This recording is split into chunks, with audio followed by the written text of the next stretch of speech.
Hi everyone, today I will show you how to fix a kitchen faucet with low water pressure.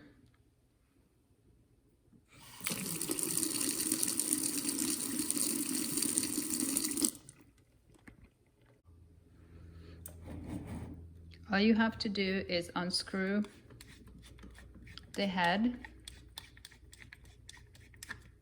And if you have hard water, you see how it has a lot of buildup in there.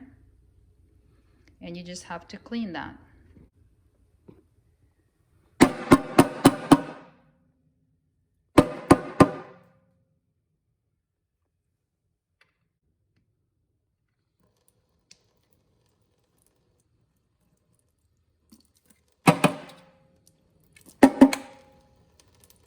Now that we removed the buildup, we can screw it back in.